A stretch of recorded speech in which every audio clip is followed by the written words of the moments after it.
The opinions expressed on this program are solely those of its hosts, guests, or callers, and do not necessarily represent the opinions of WTBR-FM, its management, other producers, or sponsors.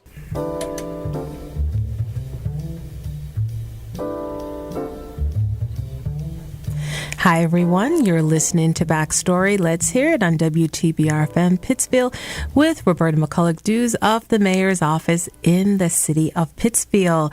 So thanks for tuning in. And today we have with us Dr. Gina Coleman, the Director of Diversity, Equity, and Inclusion for the Breen Center, a behavioral health agency serving children and adults throughout Berkshire County. She also previously served as the Associate Dean of Students and Associate Director of Admission and the Director of Diversity Recruitment at Williams College for 15 years. She continues to work at Williams College as the head women's rugby coach, a position she's held since 1996. Wow. And Dr. Coleman is also familiar to you all for another reason. In 1999, she founded Misty Blues, an internationally recognized group which plays blues mixed with funk, gospel, and classic rock. All right, ladies and gentlemen, you're in for a treat. Dr. Coleman, welcome. Thank you so much for having me. All right, so we're going to take it back in the day, and we kind of have a link somewhat because it's the Bronx, right? Yep. And you grew up in the South Bronx, and your grandmother, she raised you. Yes. All right, so tell me, where in the Bronx did you grow up? So as far south as you can get, I mean, the projects I lived in overlooked Randall's Island. Okay. So 137th between Brook and St. Anne's along the 6th. The 6th line. Yeah. Okay. Yeah. All right. And what are some of your fondest memories of your childhood? Oh my gosh. It was such a different time. We were like painfully unsupervised. Yeah. Considering how kind of harrowing my environment was, there was not a lot of like intense supervision. Yeah. Like for my own children here in the Berkshires, I know where they are at every moment. Isn't it That's crazy? That's not the case back then. And having grown up in the Bronx also, I think you're absolutely right. I think having grown up in a city environment is very different because I was taking public transportation like buses, trains, connecting at a young age. Absolutely. And I knew where to go. We didn't have cell phones. No. And you were trusted to get there and to come home. To come home at a certain time. At a certain time. I mean, and you knew to do that. And it just was. And so you're absolutely right about the supervision aspect. Yeah. As someone who grew up in the Bronx, sometimes I hear people who are not from the Bronx, or maybe they have ideas about what the Bronx is about, and they'll say, the Bronx. Wow. And I'm like, what do you think is actually happening in the Bronx? Yeah. But did you actually find those same perspectives when you left the community and you went out and people were like, you're from the Bronx, and they had all these assumptions about you? Oh, no, certainly. I mean, there's this idea that the Bronx is just, it's not the same burning of the Bronx, like actually when I grew up. So there is this notion where we're just encapsulated in that period of time. But now it's kind of bougie. It is. But that's a whole different story. I heard through the grapevine that they're trying to call parts of the Bronx, the South Bronx, Sobro. Oh my gosh. That is so wrong. That is so wrong. That's like calling Riverdale the Bronx. First of all, Riverdale does not acknowledge that it's the Bronx. Let's just be clear about that. Riverdale always said it was Riverdale. Right. Right? Like, Riverdale, come on, you're the Bronx. You're the Bronx, Riverdale. Yeah, but you're not. But Riverdale has always said we're Riverdale, right? That's right. Horace Mann, all of that. Yeah, Fieldston. Yep. They're Riverdale. And so coming from the Bronx and also growing up in a time where hip hop was basically growing up too. Hip hop is celebrating its golden anniversary this year. Yeah. And how does it feel feel to actually be a part of, because we know it's like a culture. Yeah. How does it feel to be a part, to actually be in the culture, see it get to this point? Do you ever think that there was any thought that this little music genre from the Bronx could have elevated to such platforms that it's worldwide? Yeah. It's unimaginable. No, that it is unimaginable. Right? I mean, I remember, like, my best friend, Evelyn, her brother was a DJ, Manny Man. And we would just look out our project windows down to the play yard down below and see everyone gathering and spinning and emceeing, and it was just our neighborhood thing. Yeah. I had no idea that it was actually beyond my own neighborhood. I thought it was just what people were doing to, right, spend some time. I know I think when I think looking back at it and seeing different stages, and I think your memories of hip hop, like you'll have your own distinct memories, and I think I come in at a certain generation too. Yeah. And I still remember when it was not okay to sort of do commercials if you were an artist, because you were looked at as selling out. Yeah. And I remember the first commercial that kind of had street cred was a Sprite commercial. Yeah. When they did like the Cypher. Okay. Yep. And it was like, that was kind of like, okay, but there was this feeling like if you did TV, if you did any of these other things, you were not sort of like legitimate. And LL Cool J was the first one to really go out and to cross over, so to speak. But like hip hop and salsa, you actually have said have been the soundtrack. So do you dance salsa? Yeah, I dance. I used to be in a Latin drum corps. Really? El primer grupo de batuteras chilenos y su banda. I can't even. So obviously you're fluent. Yeah. Ah! Well, probably not anymore because I'm not immersed. But yeah, my neighborhood was predominantly Puerto Rican. Yeah. And everyone, like all the merchants were Spanish. I mean, Senor Morales had the bodega across the street. Of course. He knew perfect English, but he would not sell you anything until you asked for it in Spanish. Really? Yes. He wanted you to be bilingual. He just wanted it his way. He could. And he could. It was his store. That's right. You don't like the rules? You leave. Yeah. If you want something, you're gonna have to go like 3 blocks to some other neighborhood to get it. Like, that was unheard of. It was so weird how we stayed in a block. We did. And I mean, we really didn't have to venture further than 2 blocks to get all of our needs met. Yeah. The sense of community that I believe the Bronx represented, so much community. And, I know for me, like the church that I grew up in, it was in the South Bronx. So it was off of 149th and T-Bout. So off of Fordham Road. Okay. So like you take the 41 bus, walk up Fordham Road, go down the side streets. And I remember, we're talking the 80s now, and there was still stuff going on. But to your point about, you didn't even recognize it. Like, it just was. Yeah. You literally, there could have been a ton of things happening around you, but I never once felt unsafe. It just was my community. Yeah. That was it. I did feel unsafe at points. Well, I think we kind of knew where to go, and where not to go. Like, exactly. you have street smarts. Yeah. You definitely, that's something that comes with it when you are from the city. You learn where to go, where not to go, because it's survival. Yeah, exactly. And I think that was my biggest issue when I left.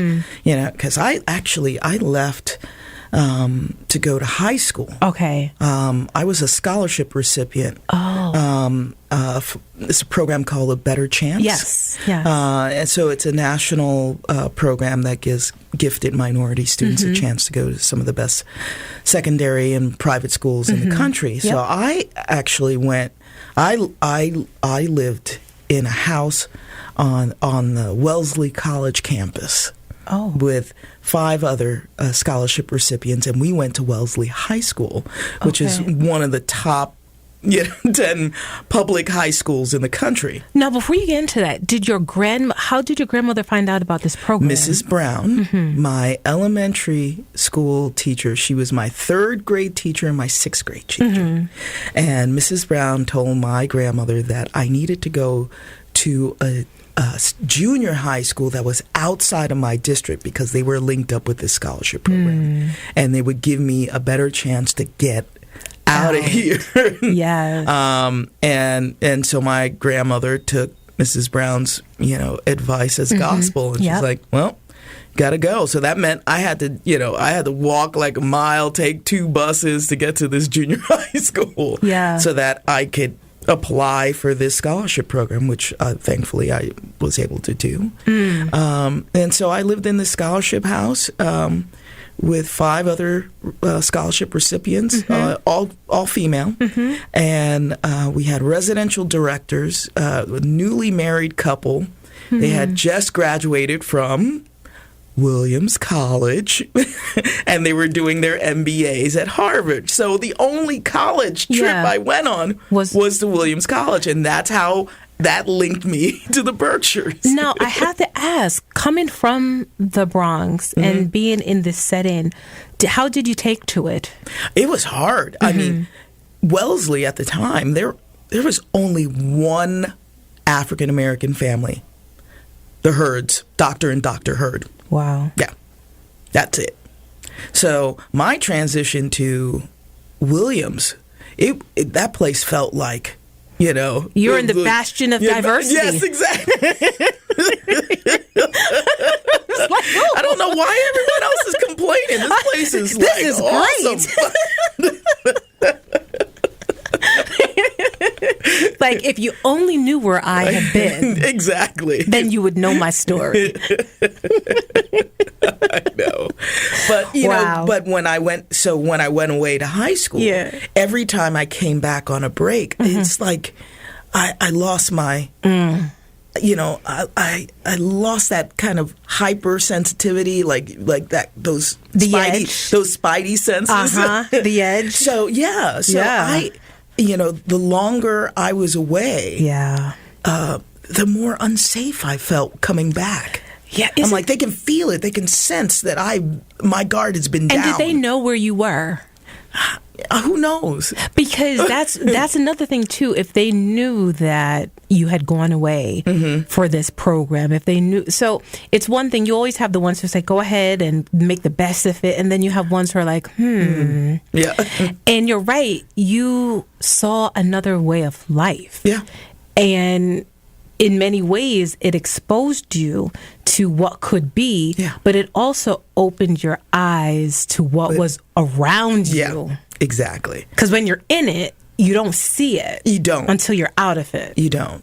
I mean, every time I came home for the summers, the first part of the summer was really hard. Yeah. And then I acclimated, and the tail end of the summer was like, okay, I'm starting to feel normal again. I'm starting to feel like Did you talk different? Oh, yeah.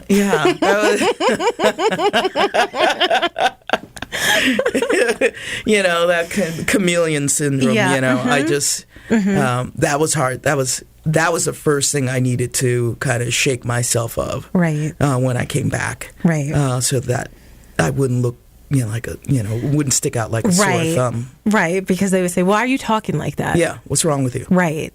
You too good for us? Right. And isn't that the thing? Like, yeah, it's a weird thought process, right? That sometimes certain aspirations and achievements get linked with certain things. I saw that too growing up. I went to school, so my grandmother's house was on the board of Mount Vernon and the Bronx, so I ended up going to elementary school in Mount Vernon. Okay. And I've always talked like this. Yeah. my voice really has not changed that much. Yeah. So, I got it. Yeah. I got the brunt of folks picking on me at times. But yeah, I totally understand how that could open up your mindset to the possibilities. So you toured Williams College. Was it love at first sight? Oh, yeah. I remember my first trip, because Williams College at the time also had an ABC chapter. Okay. So we went the ABC kids from Wellesley, and we stayed with the ABC kids from Williamstown. It was a lovely little house on Hoxie Street, and it was great. It was other scholarship recipients. We were in the same boat, kind of the same. We were all in the same trajectory, and then we took a little trip down Spring Street, which is really the only street, right? And I went to Goff's. Okay. Which is the college store. And there on the sales rack, there was this yellow T-shirt that had the emblem, the Williams College emblem. And I had just enough money. And I bought that T-shirt and I folded it up and I put it in my bureau. And I said, I'm not going to wear this T-shirt until I get into this school. And then 3 years later, you got in. Lo and behold. Yeah. I still have that T-shirt. Do you? Yeah.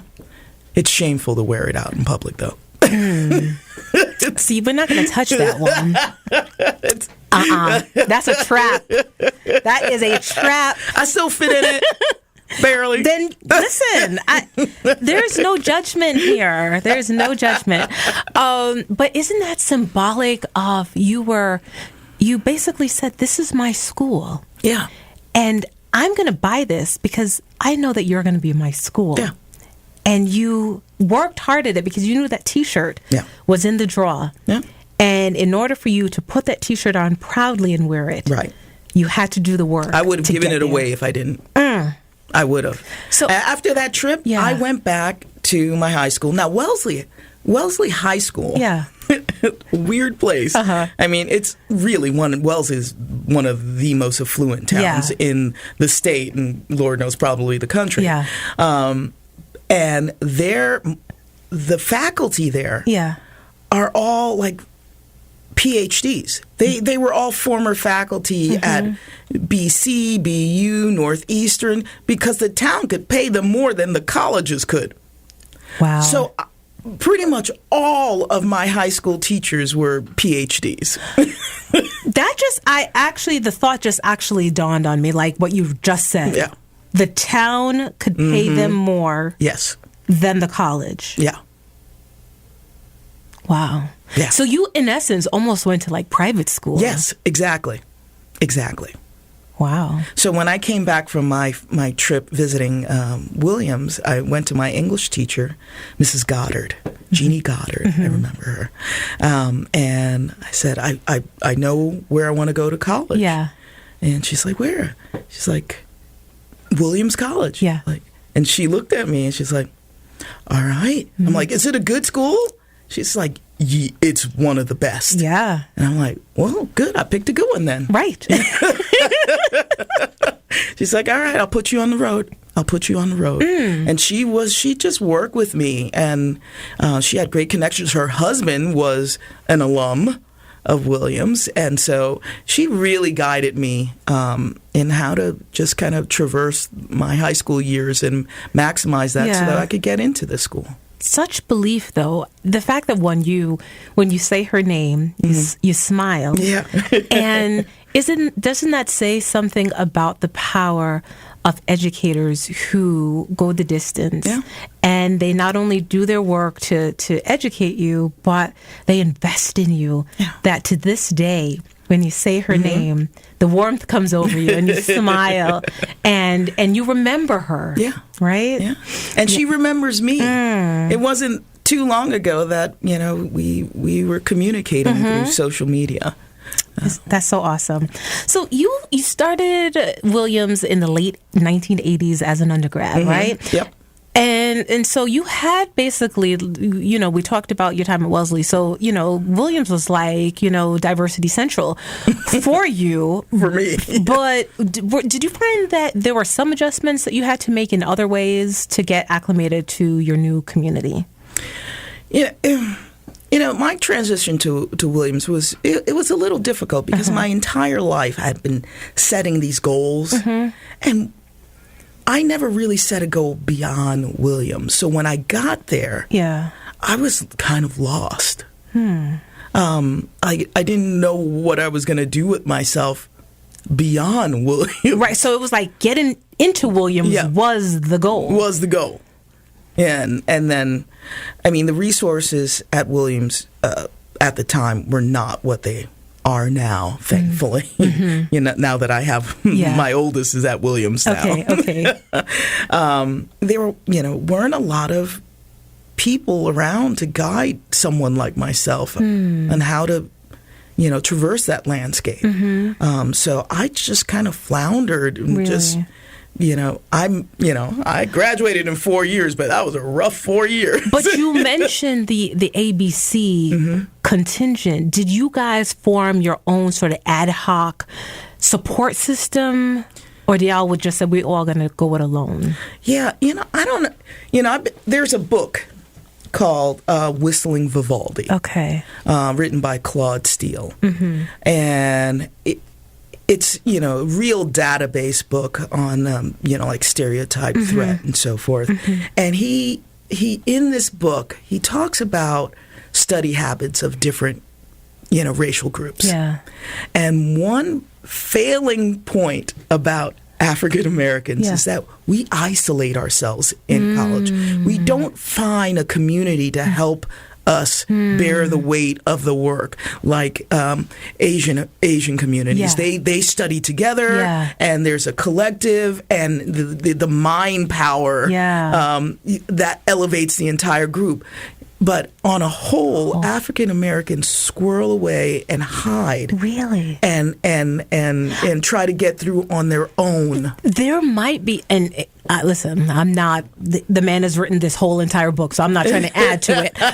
But my own thought would be, I'm wondering if there is that feeling of, I can do it. I have what it takes. Mm-hmm. I'm competent. Yeah. I don't need anyone to show me, and maybe not even one to risk being perceived as not having the ability to do it. You got it right there. And that's exactly what came out of that research. I say that as someone like having got so I went my undergrad. I went to NYU, and I'm thankful because I went the late 90s, and NYU is a huge school. Yeah, but there were many times I was the only Black person in a class, and I'm like, this can't be New York City. I grew up in what is this? Come on, NYC. Yeah, but NYU was a world unto its own. Yeah. And so we did have they had Alana, groups like that, right? So that you would have a contingent of other Black students, Latino students, all of that, Asian, Pacific, everyone coming together. So there was this kind of support system that was in place. And I do remember some late night study sessions, but I don't think I ever observed individuals staying apart. I don't know. Maybe we were just so happy that we were there. I think people branched off into their own groups, but I could see how some could think that because there's an overarching perception among some based on stereotypes, right? Yeah. Of what you can and can't do. So why should that person then who has made it to that level will probably say, well, why? I don't want to feed into that. Yeah.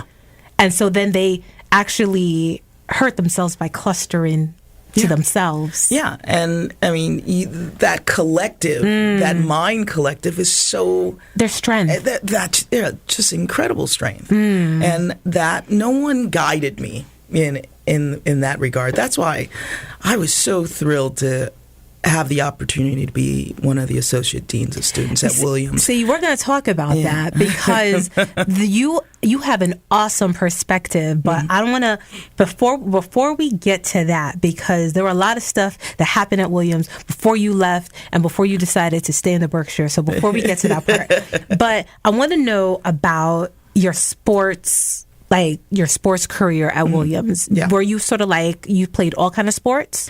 No, I played rugby and ice hockey. You have to tell me, how did you decide, the girl from the Bronx, to say, I'm going to play rugby and ice hockey? Yeah, I didn't decide. It just kind of fell upon me. Well, in high school, I played softball. Okay. I was a catcher. Okay. So that's kind of a similar, because I was a goalie, ice hockey goalie, and the team was in need of another goalie, and they heard I was a catcher, and they asked, like, do you skate? I'm like, I roller skate. They're like, okay, that's good enough. And so they, some of the captains took me to the rink in North Adams, Memorial Rink, weeks before the season started, and they just worked on my skating. And they're like, okay, all right. And that's how I got into ice hockey. Yeah. Wow. And that was my freshman year, and the makeup of the ice hockey team was the rugby team off season. So instead of, so I was just really kind of buying my time in the fall, waiting for the spring to come by so I could play softball. Right. And then I got pulled into ice hockey, and they were just amazing women. And I'm like, wow, okay. Maybe I should, kind of give this rugby thing, some consideration. But I really kind of pushed it off because I didn't know anything about rugby. But my junior advisor in my dorm was a captain of the rugby team. Yeah. And she kept on pushing, you got to come down to practice, got to come down to practice. And I'm like, I kept on pushing her off. Yeah. And then one day, right during practice time, I guess she had to do something else and came in to the dorm to get her cleats to go off. And she's like, why are you here? You're not doing anything. Come down. I'm like, stop it. I'm not like everybody else here at Williams, coming from great means and what have you. I don't own a horse. And she's like, what does that have to do with rugby? See, I, in my mind, thought rugby was polo. And she's like, all you need are some cleats and a mouth guard, and I'll get you the mouth guard. Oh my gosh. That is so funny, because that reminds me of a story that Deval Patrick had in his book, where he said, like, I think he had just started prep school, and they said that you needed to wear a suit, and he went to the event in like a tracksuit. Because awesome. It just goes to show, when you don't have the point of reference, right? When you are introduced into new worlds, your point of reference is going to be your point of reference until it's cleared up. So I was avoiding her and the urgings for me to join the rugby team. I was like, I don't even know if I like horses. Well, since you found out you didn't need a horse, then you were like, all right. So then I went, I think it was like the next day, or maybe even that same day. She's like, come on, let's just go. Now, is rugby, in my mind, rugby is like, it's contact sport, and it's kind of rough and kind of hard charging kind of thing. You have to be able to give it and take it. Yeah. Okay. I can give it and that's take right. It. Okay. Listen, to be able to do ice hockey and rugby, that's some serious stuff. All right. So you have this great experience at Williams. You graduate in 1990, and you decide to stay in the Berkshires, and you move to Pittsfield about a year later. What made you stay in the Berkshires and not move back to the city? Well, that's that whole thing. I never set a goal after Williams, so it came to the, I'm like about to graduate, and I'm like, what am I gonna do? Yeah. And the thought of going back to the Bronx, it unnerved me, because I'm like, I've been here too long. Right. I picked up a Berkshire Eagle, and I saw a position at Hillcrest Educational Centers for child development counselor. Okay. And I applied for it. Shortly after, they moved me into a teacher's aide position, because I wasn't Williams alone. Right. Made a whopping $6.96 an hour with my degree. You remember that? Oh, I vividly. Wow. I'm like, I think back on it, I'm like, how did I survive on that? How did you? Lots of overtime. I don't think there was a week that I didn't work, wow. 70, 75 hours in a week. 70, 75 hours? Yeah. Had to. Wow. Okay. Yeah, I guess this feeds back into the not having a plan kind of thing, because did you ever envision that's what you would be doing post-graduation? No, but I didn't envision anything. I mean, that was that great void. That was the lack of, someone helping me, guiding me through those years. There was really no guidance. That's an interesting thing that you say, because it's almost like, do you think you got comfortable in the guidance that had helped to steer you in the direction? And then once they realized you've got it, you're good on your own, but there's some kind of dependency in some way on that guidance that had steered you to where you are. Yeah. But, there's a code cracking that happens in these institutions that I was not privy to. Yeah. Yeah, it's, but you know what, though, when I think about when you mention your start, and we all have to start somewhere. And sometimes we have some really, really tough lessons, but I think that it's in the tough lessons that we have our greatest impact, because the fact that you remember exactly how much you made, right? That's, I don't think you'll ever forget that amount, but it reminds you of the struggle. Yeah. And you're at a point in your life where obviously things are different, but it reminds you of that struggle and where you've been, how far you've come, right? Another good thing, a good reason why we're happy that you stayed in the Berkshires, because you went to open mic one night. Yes. And you went to this open mic thinking, I'm just going to do this, and that's going to be it. Yeah. And you ended up singing a Janis Joplin tune. That's right. And you were good, but you were surprised that you were going to be so well received. Why were you surprised? Because I wasn't a singer. I mean, I was a musician. Yeah. I mean, I played piano from the age of 5. Yeah. I was a percussionist and so forth. But I didn't have, any sense of having a voice. Had you ever sang publicly before? No. I mean, once at Williams, I took a Sandra Burton course on the Harlem Renaissance, and there was like this performance piece. And actually, it was a blues song I sang. This is, I think, the first time I'm really thinking about this. It was a Bessie Smith tune. St. Louis Blues. I'm pretty certain it was.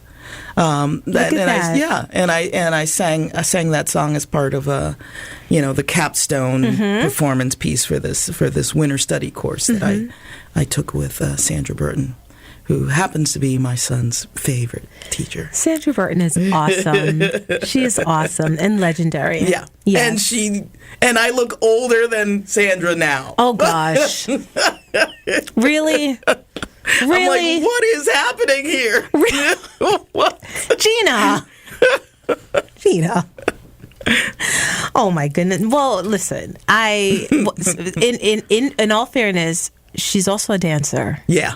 Yeah. Okay. So kind of. No, she treats her body much better than I do. I mean, remember remember that rugby. I know that. You are the head coach for the women's rugby team at Williams College, a position you've had for nearly 30 years.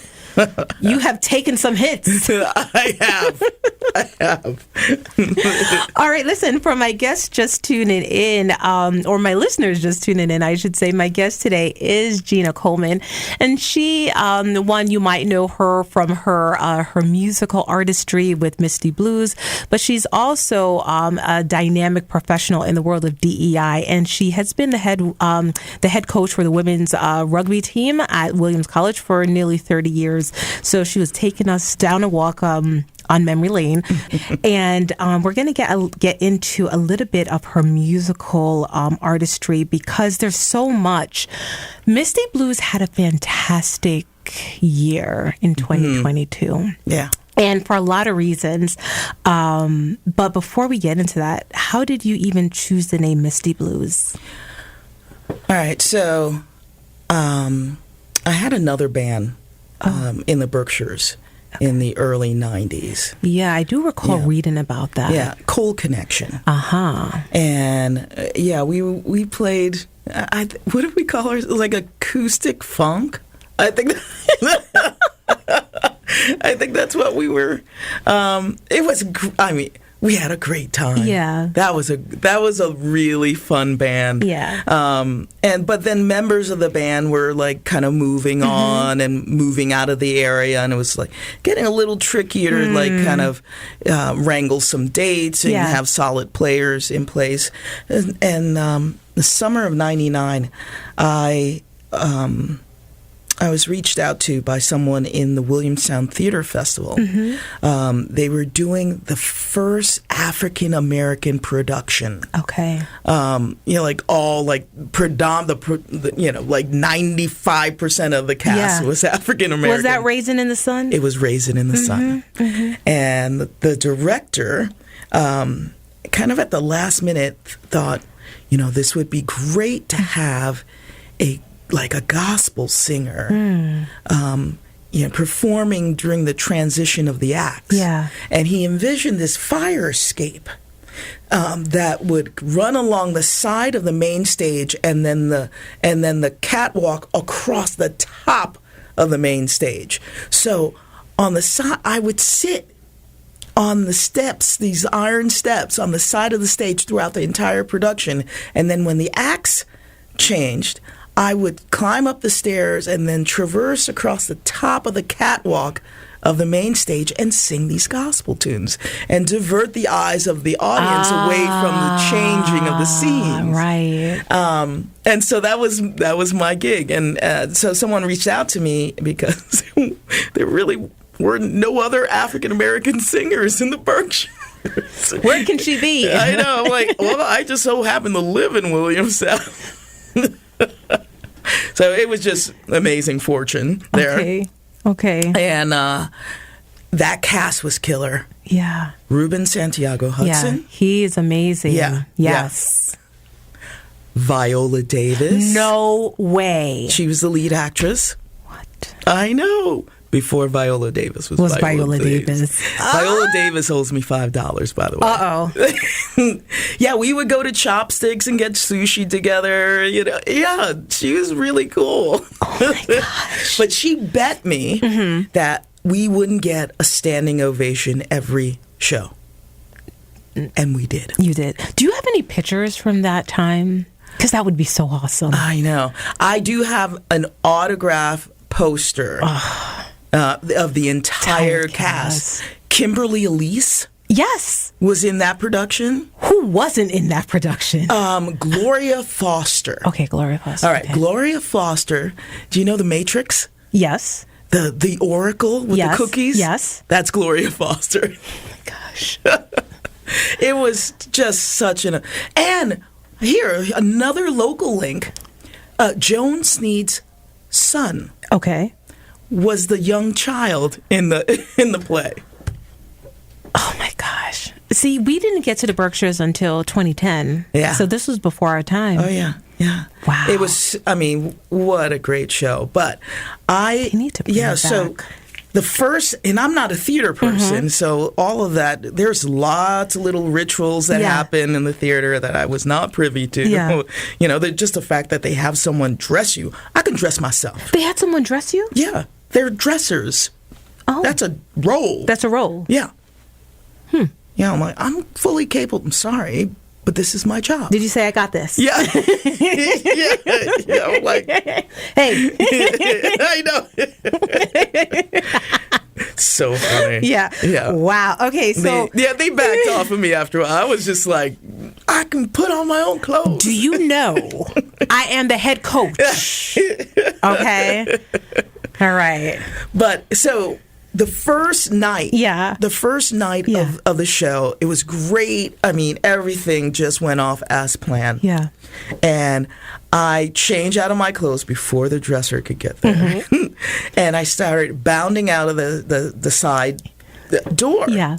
And I opened the door, and it was a mob scene, just hundreds of people just swarming around waiting to see the actors come out and, you know, kind of get a photo op or something like that. And they didn't do selfies back then. No. But it was like... The phones couldn't handle it back then. We didn't have phones like that. We didn't have phones like that. Yeah. It was like big honking cameras. Yeah, exactly. And so I saw this wall of people, and I recoiled, and I ran back into the theater, and I'm like, what is going on out there? Why is there... Just calm down. It's just the people who saw the show. They want to see. And I'm like, okay, all right. So I go back out, and I'm scanning, and people are like, oh, you know, like...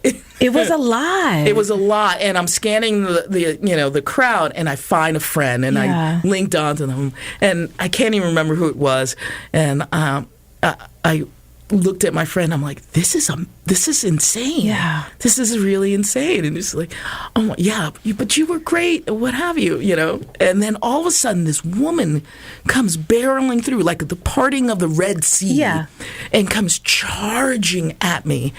And she's like, oh my God, you were wonderful. My husband is dying to meet you. And I'm like, oh, okay, wait right here. I'll be right back. And I turn to my friend. I'm like, this is bananas. And then all of a sudden, this woman comes back through, and through you can see her arm behind her. She's pulling this gentleman, and as he appears, it's Mandy Patinkin. What? You know, like, was it Chicago Hope and Inigo Montoya? You killed my father, prepared to die. You know, Mandy Patinkin. Wow. Wasn't he in Fiddler on the Roof? Oh, yeah. Yes. Yeah.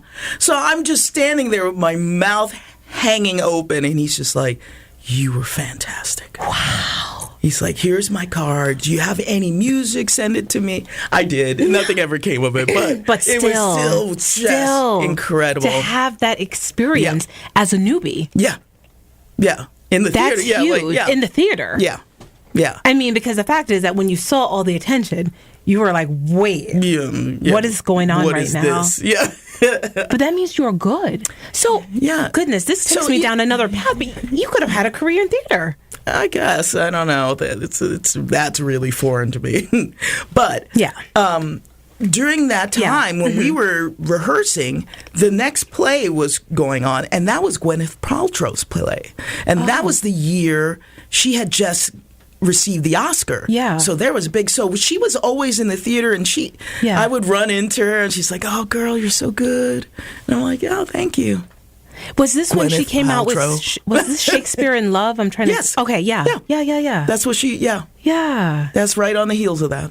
Wow. Yeah. What a time. So at the end of that run, Ruben Santiago Hudson came to me, and he's like, girl, you got to stop that folk... acoustic funk nonsense you're doing. And I'm like, oh my gosh. He's like, he gave me the CD collection called Men Are Like Streetcars. Yeah.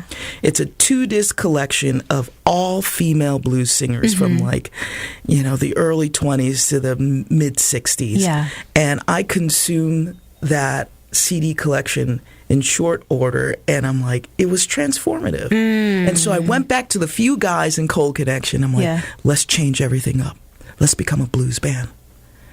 And the guys were like, yeah, cool. We like the blues. And I'm like, all right. And it was really off the top of my head right then and there. I'm like, let's go buy Misty Blues. And that was it. Off the top of your head? Just off the top of my head. Misty Blues. Yeah. And the Cold Connection folks, they were like, we're good. We're going to switch gears and just become Misty Blues. Yeah. And did everyone from Cold Connection stay with Misty Blues? All that was left from Cold Connection. Okay. Yeah. So that was just my guitarist at the time, which was Jason Webster, and my bass player, Bill Patriquin. And then I brought in a drummer, Dan Tykert. Okay.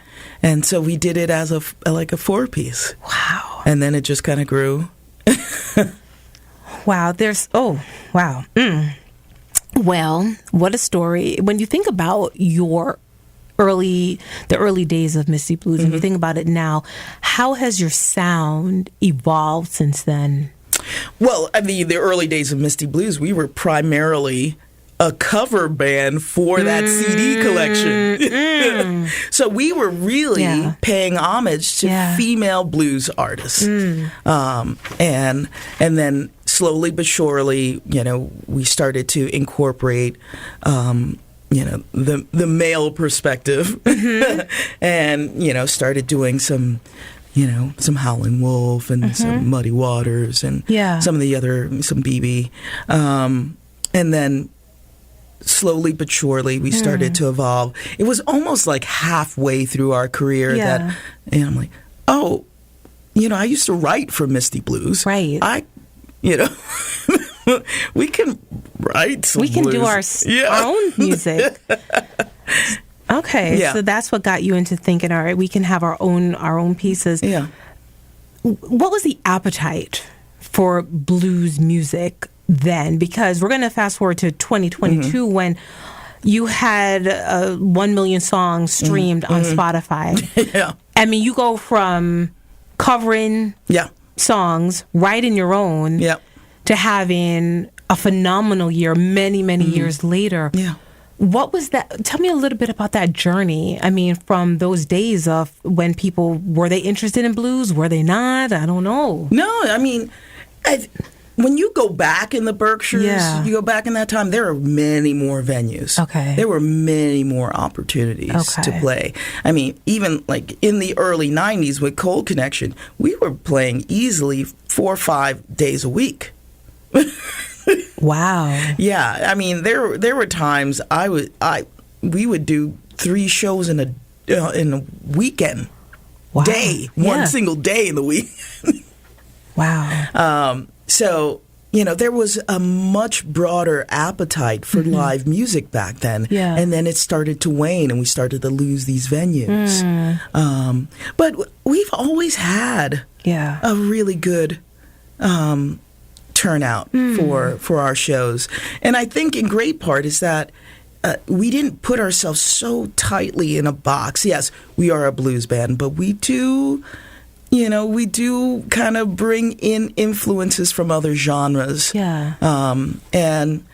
And I'm the guide. I look at an audience and I'm like, okay, what are they into? I'm like, okay, we're not going to do this. We're going to do this. So and you scan the crowd before? Yeah. Okay. As we're playing, I'm like, okay, we got to switch this up.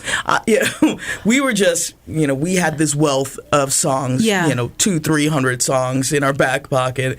And as we're playing along, we had an idea of what we'd like to do that night, but that could go out the window if that's not what the crowd was into. So you basically take you read the room. Yeah. And you take the temperature. Yeah. And if they seem to be the crowd that wants some more up-tempo, then you're like, okay, let's keep it going. Keep it going. And if you see that they're kind of like not responding to that, maybe you're like, let's take it down a notch.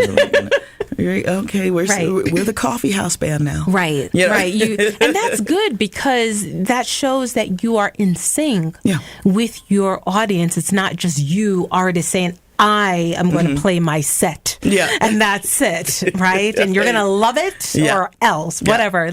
You're actually saying, no, I want to make sure that when you leave, you have a great experience. Yeah. That's awesome. Yeah. That's awesome. The hardest thing was getting people to get on board with our own music. People just, they love hearing stuff they know. Yeah. So we figured out a way, okay, we'll give you this, and then we're going to sneak it in. And look, you're still dancing. And you don't know. You don't even know. You don't even know. And we wouldn't say anything until afterwards. Right. By the way, that was ours. Right. And they're like, really? Yeah. And you're like, yep. That's the way to do it. All right. So, I mean, again, listen, that 1 million songs streaming on Spotify. And then, if that wasn't just the best news ever, you were so Misty Blues was on the voting ballot. Yeah. With the Recording Academy. Yeah. For like 3 different categories. Yeah, it was pretty cool. That's pretty cool. I mean, this little Berkshire span, right? Yeah. No, that was incredible. Awesome. It was incredible. I would have loved to. Could you have imagined that, right? Could you have imagined that back in 1999? No. That if someone told you, Gina, I'm telling you here in 1999, you could be on the docket. You're going to be in the docket. What would you have said? I'm like, shut up. You don't know what you're talking about. Yeah, exactly. But though, it was such a big dream. And the thing is that it's amazing because even though the nomination didn't pan out, the fact that you were on their radar means that you're not going away. No. And I'll tell you, this 12th album that we just finished recording, that's in the mastering engineer's hands as we speak. Yeah. That's it. When will we get a taste of it? Well, we already released 2 singles from that album. Okay. The album is officially released on March 31st. Okay. So the end of this month. Okay. It's with a new label. Mm-hmm. It's with a 2-time Grammy Award-winning executive producer, new mixing engineer, still our old recording engineer, but a new mixing engineer, new mastering engineer, and it's bananas. I can't wait to hear it, and I'm gonna find the 2 singles, and I'm gonna listen to them. And we had some just really cool featured artists. I'm gonna reveal. Okay. All right. We're getting a reveal today. We're gonna get a reveal today because I think you'll appreciate this one. Yes. One of the featured artists on the track is Matt Kusan. Because I think he is He's amazing. Fantastic. He's amazing. He is amazing. And his music, he is the artist that I didn't know that I would love so much. Because once I was introduced really to his music, I couldn't stop listening to it. Yeah. Well, we do a duet and he plays keys. Yeah. Okay, what's the name of that song? One of These Days. Okay. I'm going to find it. Well, one's not released. No, I'll find it, though. When it comes out, I'm going to find it, and I'm going to listen to that because, see, I was going to ask what's next for Misty Blues, but you just brought the heat. Oh, there's more next. There's more heat? Oh, yeah. Yeah. Okay. So listen, I got to ask you, because we didn't even get into, we have 6 minutes left. We didn't even get into your work, but that's okay because we stayed where we needed to stay. Mm-hmm. But obviously, how are you balancing all of this? I mean, you have a really big job. Mm-hmm. I mean, you are, what is your official title again for the Breen Center? Director of Diversity, Equity, and Inclusion. That's pretty weighty. Yeah. And you're still a coach for Williams. Yeah. And you have your band. Mm-hmm. You are the lead singer. Yeah. You write music. Yeah. You obviously perform at festivals. Yeah. How are you doing all of this? Oh, and your mom. Yeah. Yeah. Okay. Yeah. How are you doing all this? Can you share your secret sauce? Okay, the secret sauce. Mm-hmm, we're waiting.